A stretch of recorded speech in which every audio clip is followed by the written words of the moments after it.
Hey, we're back here on Weekend Joe, driven by Munganast St. Louis Acura, Munganast Alton Toyota here on ClaibsOnline.com. And it wouldn't be the start of the NFL season if we didn't have this man on. He is Pro Football Hall of Fame voter. He's the H-man, Howard Balzer. H, how you doing? How's the desert? Desert's hot as it normally is, but hey, that's just the way it is. We've gotten through the monsoon season mostly unscathed, which can get pretty wild, let me tell you. But yeah, it's good here. Football season starting.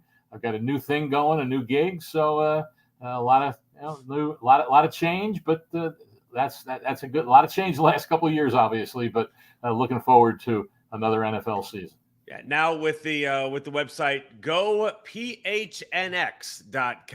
That's PHNX, and the new website in the Phoenix area that you are writing for, just covering all things Arizona Cardinals out there in Phoenix and Glendale and that whole area, the home of the Super Bowl here in a few months. Howard, they made you wait all these years, but they're finally going to bring the Super Bowl to the backyard that you're living in.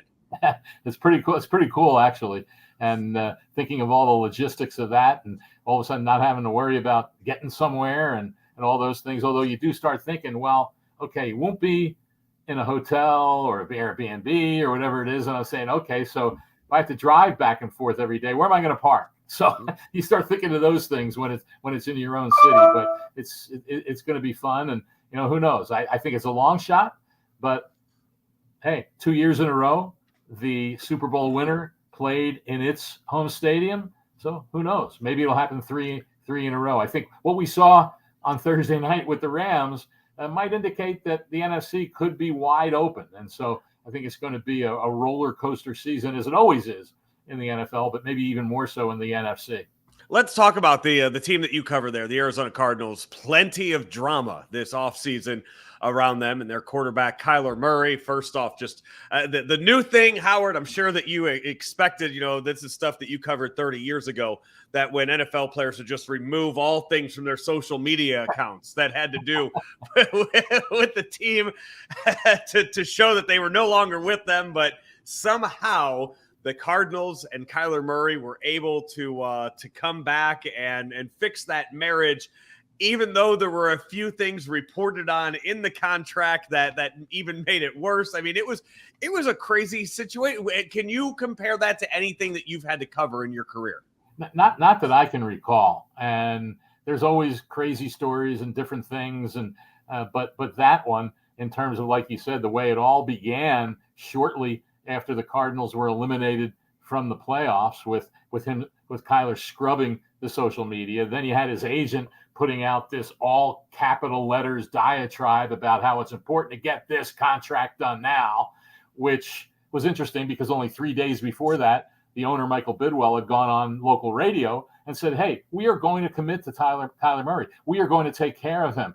But we've got free agency coming up. We've got the draft. These things, complicated contracts with quarterbacks, can take time. And he himself pointed out how Patrick Mahomes, who the Cardinals are facing Sunday, and Josh Allen, who we saw against the Rams on Thursday night, they both received their contract extensions when they were entering the fourth year of their contract. And this is Kyler Murray's fourth year. But they got those extensions, as Bidwell pointed out, during the summer. He said there's kind of a calendar the way these things work. Well, the agent didn't care about that. He put that out there. And then, like you said, you have all the drama, all the thing. I always thought they were going to get it done. And they did right before training camp started. Then, like you said, they had the homework clause in the contract. But it seems everything has calmed down now. Everything is getting ready to play football. I'm sure, Joe, that if Kyler Murray has a game like Matthew Stafford had on Thursday night and he throws some bad interceptions or has a bad game, people would say, did he study enough during the week? What happened there? I'm sure there will be those comments. But I think most of it, was the Cardinals saying, in a sense, sending a message to Kyler Murray, along with, by the way, what was overlooked in that homework clause was also in the contract were $9 million of incentives for attending the offseason program. So basically they were saying to him, hey, these are the things that you have to do if you want to be the face of the franchise, an elite contract, and be a pro. So I think that's what it was. And I think he's taken that to heart. He's still a young guy, obviously, but I think he's learned by the process. And as the Cardinals go, it'll be Kyler Murray. The one thing is he was injured at the end of the last 2 seasons, and somehow he's got to find a way to stay healthy, because when the main quarterback doesn't play for teams, most of the time, it's not very good. You mentioned 2 quarterbacks in there. You mentioned Patrick Mahomes, who has won a Super Bowl, and then Josh Allen, who has had MVP caliber seasons the past few years and has been just a couple plays away from making Super Bowls with the Buffalo Bills. How close is Kyler Murray to being a Super Bowl winning quarterback? That's the big question that everybody has.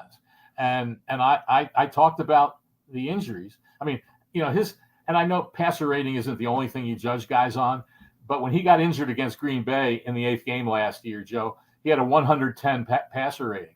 He missed 3 games because of the ankle injury, wasn't himself when he came back. And in the last 6 regular season games that he played with that injury, his passer rating was 89. So it went down over 20 points. He wasn't the same guy. And for him to play at the level, let's put it this way, for him to play the game the way he needs to play it, which is using his legs. Yes, you want him to stay in the pocket as much as possible, but using his legs and the mobility and all that, he has to stay healthy. And if he can't do that, then he won't, and the team won't be a Super Bowl team. Now, hey, Josh Allen and Patrick Mahomes, guess what? They played all 17 games for their teams last year.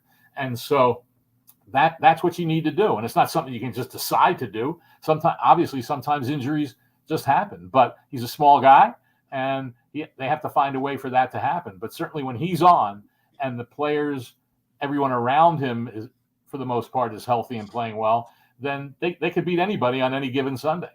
Let's look at some of the other offseason stories that we saw, because the NFL's offseason, it's a season in itself. They managed to stay relevant 12 months out of the year.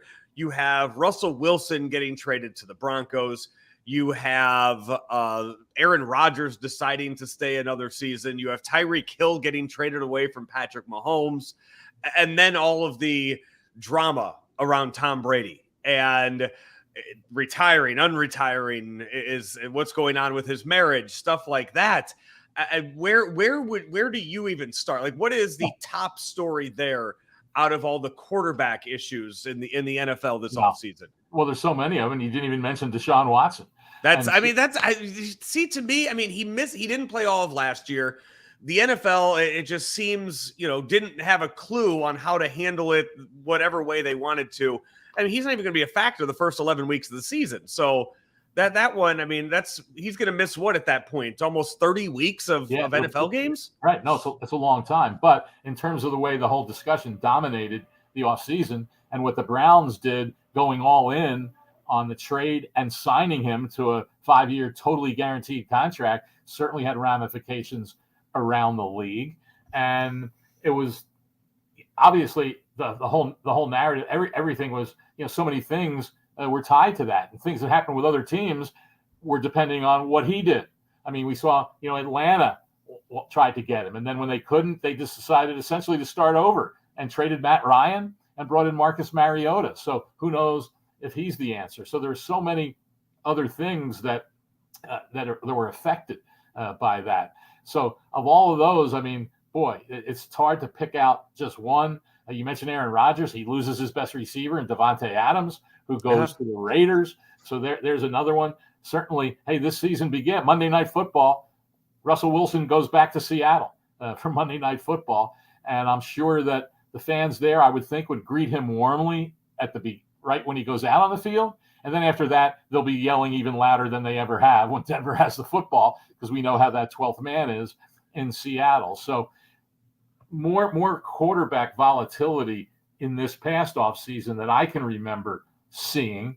And it certainly changed the face of many teams, and even some of the lower level ones, like, Carson Wentz, who had the Colts headed towards the playoffs, comes down with COVID, misses 5 days of practice because he wasn't vaccinated. When he came back, he wasn't the same guy, and the Colts lost, blew a playoff spot. He gets traded again. So he's on his 3rd team in 3 years. So, there's so many of those stories that it's tough to, just, pin your focus on just one of them. But like I said, so many teams were affected by all of the different aspects of what happened during that long off season. So, I mean, as you look at it right now, who is the worst team in the league? Right? Is it Seattle? Is it Atlanta? Is it going to be Cleveland without Watson for 11 games? I mean, is it still the Texans? Are they just still going to be awful? Who do you see as having the number one pick in the draft next year? Wow, that's a great question. I mean, that's the first time I've been asked that question. Most of the time it is, who's going to win the Super Bowl? Who are the surprise teams that might get into the playoffs?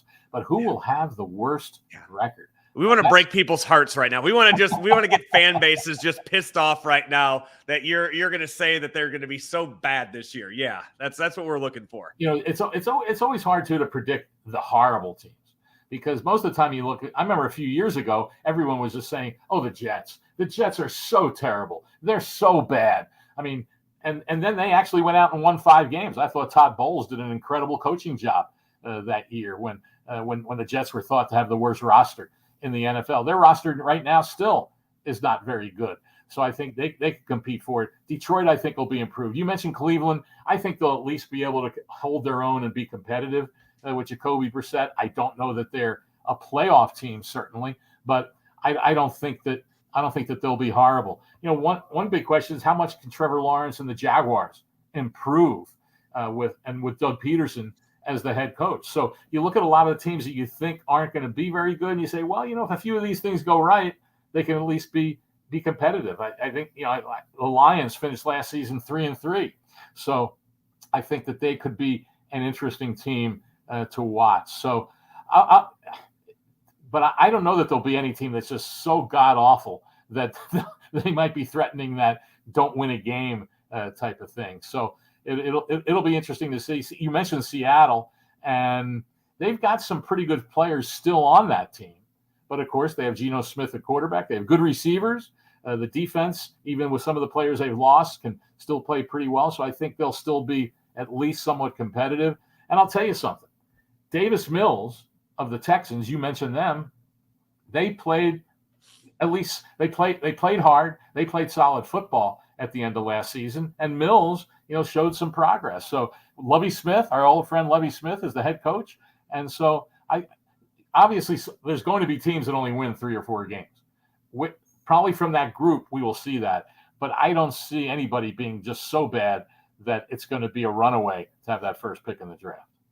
Well, Howard, I'm sure we could read all about your Super Bowl picks on all of the things that you do. The Lindy's Pro Football Preview Magazine, now with GoPHNX.com. Folks, go check it out. See all of Howard's work now there, and then also still doing your work with SiriusXM and jumping into more podcast stuff too with the website. So plenty of places. And I will say this real quick, because just so people are forewarned, that this is the paid aspect of GoPHNX.com.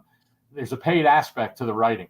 And so it's the first time I've kind of asked people to support me, not only with reading me, but, spending a few bucks on a subscription. So hopefully that'll work out. We'll see how it does. And I've had some stories up there already, and so cranking them out. Well, Howard, I will. I'm sure you and I will talk a few times during the NFL season, but I look forward to seeing you, as always, in February in Phoenix for this year's Super Bowl down at the Cardinal Stadium. Howard, take care of yourself. Enjoy all the games this weekend. You too, Joe. Take care. That's Howard Balzer. I'm Joe Roderick. Back after this. St. Louis Acura has an unbeatable selection of new cars arriving daily, like the all-new 2023 Acura Integra. We also have a great selection of over 200 pre-owned and factory precision courtesy vehicles with finance rates as low as 1.9% for 36 months with approved credit. And we've added Saturday service hours to our newly renovated service facility. Don't forget, we'll buy your vehicle here at our dealership or from the convenience of your home. St. Louis Acura, better than ever for you.